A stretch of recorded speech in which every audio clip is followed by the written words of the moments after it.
Hi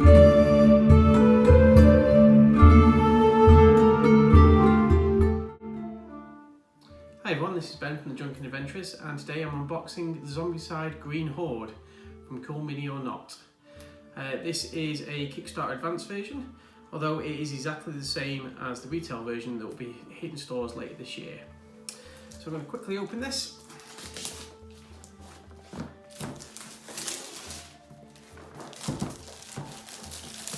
Take a look inside the box.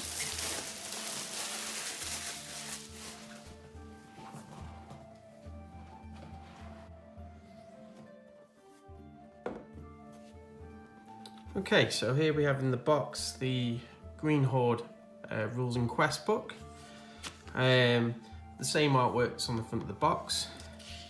I do really love this kind of cartoony artwork that they do for the Zombicide games. Here we've got a quick overview of the game components. So we've got 9 game tiles, double-sided. We've got 6 survivor miniatures. And we've got 65 orc zombie miniatures. So 35 orc walkers, 14 orc runners, 14 fatties, 1 necromancer and 1 abomination. We've also got siege engine, the trebuchet. We've got 6 survivor dashboards, and we've got the pegs and the corresponding bases to go on the survivors as well. So we've got some new rules that are coming with Green Horde, so they'll be covered in there. We've got some quests in here. So how many quests have we got? So we've got a tutorial quest and 10 other quests. It's quite a big book, it's coming in at 59 pages. We've got a rule summary on the back there as well, but it feels quite bigger than the original Black Plague rule book. And what's this we've got here? Okay, so yeah, it looks like there's been a change to the figure tray inside this box. There's normally a diagram showing you how to put the figures back. It looks like it's changed, so we've got a sticker there to stick over it. Speaking of the figure box, again, like the original Black Plague, we've got a fully colour printed box. It's kind of like a pizza box, if you like. And opening that up, we can see the miniatures in there, and yes, you can see there, they match the layout on this new sticker. So taking a look at some of the miniatures, in fact, let's just move this out of the way for the moment. So we've got some new survivors. If we just try and focus in on there. Oh. These are quite detailed. Let's grab another one. So one thing that Zombicide games are really known for is the quality of the miniatures. I have to say actually as well, the plastic that these are made from is quite hard plastic. Unlike the previous Zombicide games, I do much prefer that. I think probably it's bringing out more detail in the miniatures. And I do think if you're going to paint these miniatures, this type of plastic is going to take, the paint's going to take to it a lot better than the kind of slime greasy plastic that the previous Zombicide games have been. I'd often scrub my miniatures before priming them and painting them. So that's 2 of the survivors. Let's have a look at the Orc Necromancer. He's pretty cool. I do love the fur effect there on the cloak. We've got an Orc Abomination. Now he is a bit of a beast. I'm going to enjoy painting him up. And we've also got the trebuchet, which is kind of cool. So that's something new to Zombicide Black Plague. You'll actually be able to fire these siege engines. And then we've got some orc fatties. There's 2 different sculpts for the fatties.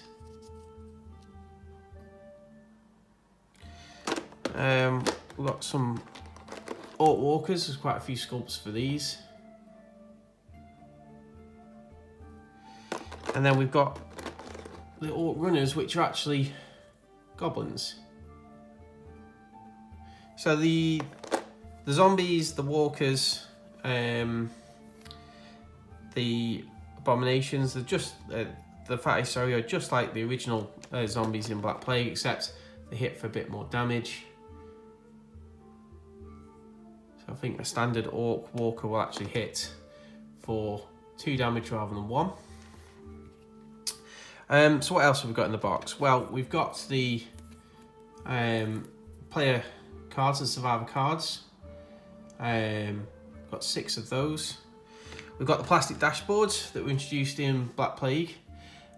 These are fantastic in comparison to the original modern Zombicide, which was just a piece of card with a little plastic clip that you track your experience on, and you have to lay all your equipment cards on top. These are recessed so that you can put your player card in there, and you've got corresponding pegs that you would plug in to show which skills that you've got as you're leveling up along the bottom here. You've got 2 recesses here for your left and right hand, and you've also got an area here for your pack items as well, so you can just slot the cards standing up there and have them face down. And you've also got a slot here that's used for armor or some special items. As you can see here for Asim, he can have a curved dagger in there instead. So these help tremendously when you're playing for the game. The original Zombicide, if you knocked them or if you want to change a pack, you'd have to pick up all your cards, reorder them, absolute pain, but these are fantastic. We've also got the plastic pegs. So the idea is you would choose a colour for your character. You've got these pegs. You can mark off experience, wounds, well, skills you've earned, wounds, and so on. They just slot right in there, and you would have a corresponding player base as well that you just affix to the miniature. As they're all the same colour, unless you're painting them all up, it's just an easy way of identifying which survivor is yours. We've also got some dice, nothing particularly special about those. And here we've got the card deck and the items. I'll quickly open these. So the way that the zombie spawns work, if we take one of these cards as an example, well, maybe not that one, that's the new Horde mechanic. So as you'll see on the player dashboards, there's different colour codes for the experience. If you're in the blue experience and you draw a card for zombie spawn, you go off the blue. If you're in yellow, you go yellow, orange and red, and so on. And it's always the highest experience level of your party. So if you've got 2 players in blue, 1 in yellow and 1 in orange, then unfortunately it's the orange ones that will keep spawning. On the left hand side here, you'll see that there's +1s here. Well, that's for new mechanic in Zombicide Green Horde, and that's basically adding zombies to a horde. So if you've got a number here, it basically means if you're drawing a spawning an orc walker, you also put 1 into a special horde tile, and then there'll be circumstances such as this card, Enter the Horde, where all the zombies that have been piling up in this horde all come on the board at once. So that can dramatically change the state of play. We've also got some item cards. So I've got a torch item, which helps you draw additional cards when you're searching rooms. For example, we've got a short sword here. Just to quickly run through how these work. The first one here will tell you the range. The second number is how many dice you roll. The next one is your accuracy, and the last one's how much damage you do.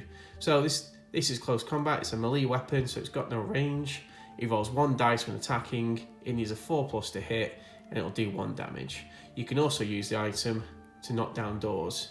but if it does, it causes noise, whereas a melee attack doesn't cause noise. You also notice along the top here, I've got a symbol here, which means that you can dual wield 2 short swords. So for one action, you can tap with 2 short swords if you've got 2 equipped. And also you've got diamonds here that correspond to the experience level. Some items will be locked out until you reach a certain experience level, so that's what that's about. And that last symbol there is just to basically say it's a hand weapon, so it goes in your hand. There'll be other items that will only go in your pack. So let's see if we've got some of them as an example. Well, we've got one here. That can only go in the armor slot, so that'll go on there, for example. And here we go, we've got plenty of arrows, and that's a pack item. So you can still use that card, but it goes into your pack, like so. So that's the cards. We lift this tray up, we've got some more miniatures. There's even more in there, I won't bother getting those out. But you will see inside the box there, we've actually got diagrams that will tell us how the miniatures go back into this box. Obviously that one needs to be replaced with the sticker they've given us. But it's just a nice touch to be able to quickly organise your miniatures when you're putting them back in the box. And the fact that it all goes into this little pizza box, if you like, is pretty cool. So for example, if I want to use these miniatures and their spawn cards or the survivors in the original Black Plague, for example, I don't have to take the entire box. I can just take this one box here. Going back to the big box, I had very quickly just opened these. But these are the game tiles. These are double-sided.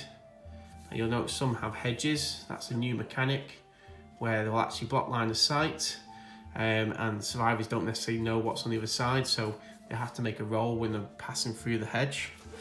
So there's 9 of those. And we've also got, if I can get to the bottom of these, just take that out for the moment. We've got our tokens. So here we've got some barricades, and on the other side, the hedges. We've got necromancer spawn points, doors that open and close. But much similar to the original Black Plague. The only difference is we've got these hedges and barricades now. We've also got in the box these plastic dividers. I don't know if that's the intention is to put tokens in them or not, but it's a nice touch that keeps everything nice and square in the box, and these boards aren't going to be sliding around. So that's the contents of the Zombicide Green Horde box. We intend to do a video of a playthrough for a tutorial mission, and we'll go through some of the new game mechanics. But other than that, that is it for this video. So thanks very much for watching.